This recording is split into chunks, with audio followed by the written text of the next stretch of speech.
Assalamualaikum warahmatullahi wabarakatuh. Perkenalkan, kami dari kelompok 2 mata kuliah Pancasila kelas 49.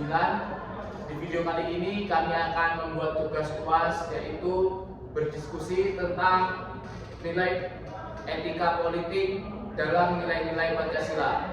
Di sini saya Indra Bayu Wijaya, NIM 167 sebagai moderator. Saya Deva Latifah Pamungkas, NIM 160. Saya Nurdin, NIM 146 sebagai narasumber 2. Saya Sugi Putra Adianto, NIM 162 sebagai narasumber 3. Saya Jami Jor Permana, NIM 148 sebagai narasumber 4. Baiklah, kami akan memulai diskusi kami pada hari ini.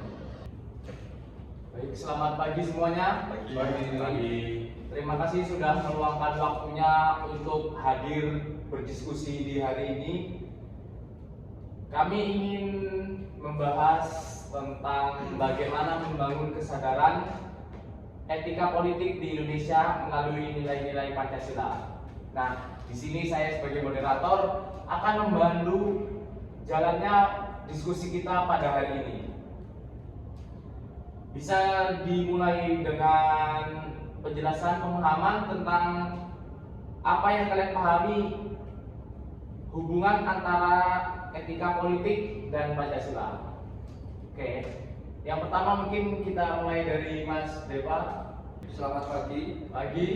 Menurut saya etika politik sangat penting karena berkaitan langsung dengan keadilan, integritas, dan akuntabilitas dalam pemerintahan.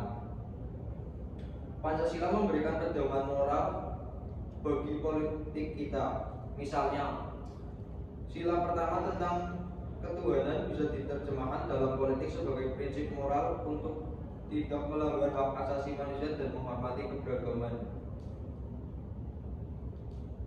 Baik, terima kasih penjelasannya dari Mas Deva. Mungkin kita lanjut dengan penjelasan dari Mas Rofi. Silakan. Baik, terima kasih Mas Moderator. Saya setuju dengan pendapat Mas Stefan karena Pancasila adalah landasan yang kuat untuk menumbuhkan sikap adil dan saling menghormati dalam politik. Sebagai masyarakat sipil, kami bekerja untuk memastikan bahwa nilai-nilai tersebut diterapkan dalam kebijakan publik dalam kehidupan sehari-hari. Misalnya, sila kedua tentang kemanusiaan yang adil dan beradab bisa mendorong politik yang berorientasi pada kesejahteraan rakyat, bukan hanya sekedar segelintir orang. Baik, terima kasih Mas Rofi atas penjelasannya. Mungkin sekarang dilanjut oleh Mas Sigi. Silakan. Baik, terima kasih Mas Bayu sebagai moderator. Betul, apa yang dikatakan oleh Mas Novi. Sebagai politisi, saya melihat langsung bagaimana pentingnya nilai-nilai Pancasila dalam pembuatan keputusan politik. Misalnya, harus memprioritaskan musyawarah, yaitu sila keempat, dan juga kita dapat menjaga keseimbangan antara kepentingan daerah dan kepentingan nasional. Etika politik yang mengedepankan dialog dan transparansi bisa menciptakan kebijakan yang lebih adil dan diterima dengan baik oleh masyarakat sekitar.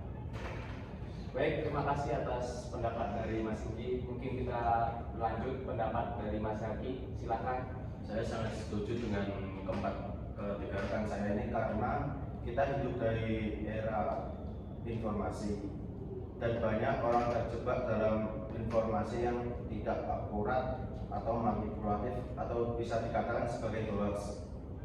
Melalui media kita bisa menyebarkan kesadaran tentang pentingnya etika politik yang berlandaskan pada Pancasila. Media sosial juga harus digunakan untuk mengedukasi masyarakat tentang pentingnya memilih pemimpin yang berintegritas dan memiliki visi yang selaras dengan nilai-nilai Pancasila. Oke, baik, terima kasih atas pendapat mas sekalian. Ternyata banyak aspek yang bisa digali dari Pancasila dalam konteks etika politik. Tapi bagaimana kita bisa memastikan bahwa nilai-nilai ini benar-benar diimplementasikan, bukan hanya sekedar menjadi wacana. Mungkin berikan tanggapan untuk Mas Deva. Yang pertama, menurut saya pendidikan yang terus-menerus mulai dari sekolah tinggi, perguruan tinggi, Pancasila harus dipahami secara mendalam, bukan hanya di awal. Masyarakat juga perlu diberikan literasi politik yang lebih baik sehingga mereka bisa menilai dan mengkritis kebijakan dengan cerdas. Baik, terima kasih. Selanjutnya untuk Mas Taufik mungkin bisa disebutkan. Selain itu juga penegakan hukum yang konsisten sangat penting. Tanpa adanya penegakan hukum yang adil, nilai-nilai Pancasila akan mudah tergerus. Kita harus menuntut agar para pemimpin dan pejabat negara bertanggung jawab, karena mereka adalah contoh yang dilihat oleh masyarakat. Oke, terima kasih Mas Taufik. Mungkin selanjutnya Mas Gi bisa dijelaskan. Ya, betul sekali. Saya sebagai anggota DPR, saya selalu mengingatkan diri saya untuk terus bekerja dengan nilai-nilai Pancasila. Kami harus transparan dalam proses pengambilan keputusan dan berkomitmen untuk kepentingan rakyat, bukan untuk kepentingan pribadi atau kelompok saya. Terima kasih Mas Indi. Mungkin selanjutnya Mas Deki bisa dikemukakan pendapatnya. Dan seperti yang saya katakan tadi, media juga harus berperan aktif dalam mendorong etika politik. Media harus mengedukasi publik dan memastikan bahwa informasi yang disebar tidak manipulatif atau hoax. Misalnya, kita bisa memfasilitasi diskusi terbuka mengenai kebijakan politik yang berpijak pada Pancasila, sehingga masyarakat bisa lebih kritis dan terinformasi dengan baik. Baik, terima kasih atas diskusinya yang sangat mencerahkan. Saya rasa kita semua setuju dan sepakat bahwa untuk membangun kesadaran etika politik yang kuat dibutuhkan kerjasama antara pemerintah, masyarakat, dan media. Semoga kedepannya etika politik berbasis Pancasila bisa terus dijaga dan diterapkan dalam kehidupan politik. Baik, selanjutnya kita akan memasuki sesi menanggapi permasalahan korupsi yang ada di Indonesia pada tahun 2019 hingga tahun 2023. Yang pertama dimulai dari Mas Deva, yaitu kita membahas kasus korupsi Juliari Batubara tahun 2020. Bagaimana Anda menanggapi kasus korupsi yang dilakukan oleh mantan Menteri Sosial Juliari Batubara pada tahun 2020? Kalau menurut saya, tentu saja kasus ini sangat memprihatinkan dalam konteks etika Pancasila yang bersumber dari Pancasila. Tindakan Pak Juliari jelas bertentangan dengan nilai-nilai dasar yang harus dijunjung tinggi oleh setiap pemimpin, terutama dalam kondisi krisis seperti pandemi COVID-19. Baik, terima kasih. Selanjutnya kita ke Mas Robi. Bagaimana tanggapan Anda tentang kasus korupsi yang menjerat Edi Prabowo pada tahun 2020? Tanggapan saya yaitu, saya sangat menyayangkan kasus ini, apalagi terjadi pada pejabat setingkat menteri yang seharusnya menjadi panutan dan dalam tata kelola pemerintahan yang bersih. Edi Prabowo sebagai Menteri Kelautan dan Perikanan saat itu memiliki tanggung jawab besar terhadap keberlanjutan sumber daya laut kita, namun justru wewenangnya disalahgunakan demi keuntungan pribadi. Ini sangat mencederai kepercayaan rakyat. Baik, terima kasih Mas Rofiq. Selanjutnya kita ke Mas Indi mengenai kasus korupsi yang menjerat Johnny G. Plate. Bagaimana pandangan Anda secara umum? Ya, menurut saya kasus ini bukan hanya soal pelanggaran hukum, tapi juga merupakan pukulan telak terhadap etika politik dan kepercayaan publik. Ketika seorang menteri yang dipercaya mengelola dana strategis justru menyalahgunakan kekuasaannya, ini menunjukkan kerusakan serius dalam sistem nilai kepentingan publik kita. Lalu ada juga 3 hal utama. Yang pertama yaitu mengkhianati pengkhianatan terhadap amanah publik. Proyek BTS 4G adalah program strategis untuk rakyat kecil di daerah 3T. Dan justru dana itu yang dikorupsi. Yang kedua, hilangnya integritas pejabat publik.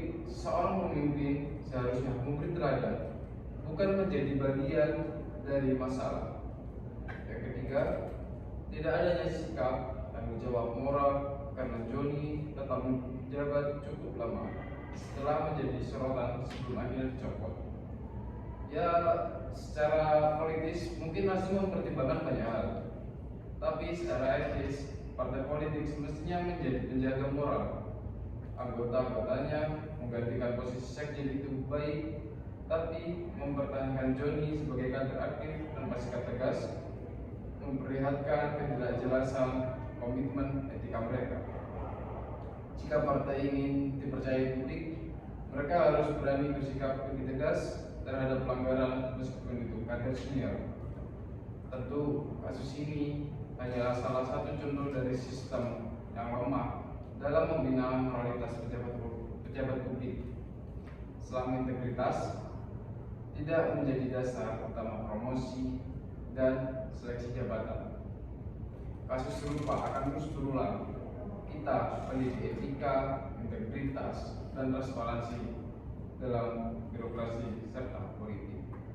Publik harus lebih kritis dan aktif dalam mengawasi pemimpin yang dipilih. Etika bukan hanya urusan pribadi, tapi juga urusan publik. Kita harus berani menuntut pemimpin yang tidak hanya cakap, tapi juga bermoral. Hukum bisa menghukum pelaku, tapi hanya kesadaran etis kolektif yang bisa menyelamatkan bangsa ini dari budaya korupsi. Baik, terima kasih untuk Mas Singgi. Selanjutnya kita ke Mas Zaki. Bagaimana tanggapan Anda tentang kasus korupsi pengadaan APD oleh Kemensos? Saya sangat menyayangkan hal ini karena pada masa pandemi COVID-19 keuangan di Indonesia sangatlah terpuruk, dan pada kasus korupsi pengadaan alat pelindung diri atau yang bisa disebut APD oleh Kementerian Kesehatan atau bisa disebut Kemenkes pada masa COVID-19 terungkap pada tahun 2024. Nah, yang pertama ada penetapan tersangka. Komisi Pemberantasan Korupsi atau KPK menetapkan 3 tersangka dalam kasus dugaan korupsi pengadaan APD di Kemenkes pada 3 Oktober 2024. Yang kedua, tahun anggaran. Kasus korupsi ini terjadi pada tahun anggaran 2020 saat Indonesia menghadapi krisis kesehatan akibat pandemi COVID-19. Lalu jejak korupsi. KPK menemukan adanya beberapa jejak korupsi dalam pengadaan APD di Kemenkes selama pandemi COVID-19, menunjukkan potensi penyalahgunaan dana yang seharusnya digunakan untuk mendukung penanganan COVID-19. Selanjutnya, investigasi KPK. KPK melakukan investigasi terkait kasus ini dan menemukan bukti yang cukup untuk menetapkan tersangka. Jadi pada kasus ini menunjukkan pentingnya transparansi dan pengawasan dalam pengelolaan dana publik, terutama dalam situasi darurat seperti pada masa pandemi COVID-19. Baik, terima kasih atas semua diskusi yang telah kita laksanakan pada hari ini. Selanjutnya kita akan membahas solusi yang dapat kita berikan kepada pemerintah ataupun kepada masyarakat atas kejadian korupsi-korupsi yang telah dilakukan para koruptor. Baik, kita sini akan membahas solusi untuk meminimalisir kasus korupsi yang ada di Indonesia. Kita mulai dari Mas Dewa, silakan membukakan solusi. Baik, terima kasih atas pertanyaan. Saya rasa ya paling penting adalah transparansi dalam kebijakan publik. Semua proses terutama yang menyangkut izin usaha dan pengelolaan sumber daya harus bisa diakses publik. Dengan begitu kita bisa cegah penyimpangan sejak awal. Baik, terima kasih atas solusi dari Mas Beba. Selanjutnya kita akan tahu pendapat dari Mas Rofi tentang cara meminimalisir korupsi yang ada di Indonesia. Baik, menurut saya pendapat Mas Deva kurang tepat karena transparansi saja tidak cukup. Kita juga perlu perbaikan sistem hukum. Banyak kasus korupsi justru dihukum ringan atau malah dapat potongan hukuman. Ini tidak memberikan efek jerah. Penegak hukum harus tegas dan konsisten. Baik, terima kasih atas pendapat yang dikemukakan oleh Mas Rofi. Selanjutnya kita beranjak ke Mas Singgi. Silakan berikan pendapat Anda tentang cara meminimalisir terjadinya korupsi di Indonesia. Baik, saya akan memberikan solusi dari apa yang saya lihat dan saya dengarkan dari Mas Rofi. Dari sisi pelaku usaha, saya lihat banyak korupsi terjadi karena sistem perizinan yang menuntut, yang rumit dan tidak efisien. Kita butuh reformasi birokrasi supaya prosesnya lebih simpel dan digital. Kalau prosedur makin jelas, kesempatan publik bisa kita tekan. Baik, terima kasih untuk Mas Singgi. Selanjutnya kita beranjak ke Mas Jaki. Silakan berikan pendapat Mas Jaki tentang cara meminimalisir korupsi yang terjadi di Indonesia. Semua poin yang disampaikan oleh rekan-rekan saya sangat bagus. Tapi jangan lupa soal pendidikan karakter. Kita harus mulai dari generasi muda. Integritas dan etika harus ditanamkan sejak dini. Kalau kita hanya fokus pada penindakan, tapi budaya korupsi tidak diberantas, ya susah hilang. Baik, terima kasih. Cukup menarik ya sesi diskusi kita pada hari ini. Jadi solusinya berarti harus kombinasi ya, transparansi, reformasi, hukum dan birokrasi, serta pendidikan integritas. Terima kasih atas sudut pandang dari setiap narasumber untuk pembahasan bagaimana kita menyelesaikan atau meminimalisir korupsi yang terjadi di Indonesia. Semoga dari apa yang dikatakan para narasumber atau apa kritik solusinya bisa meminimalisir terjadinya korupsi yang ada di Indonesia. Baik, saya akhiri sesi diskusi kita pada hari ini. Saya ucapkan terima kasih banyak kepada semua narasumber yang bersedia hadir untuk melakukan sesi diskusi. Lebih dan kurangnya saya ucapkan terima kasih. Wassalamualaikum warahmatullahi wabarakatuh. Waalaikumsalam.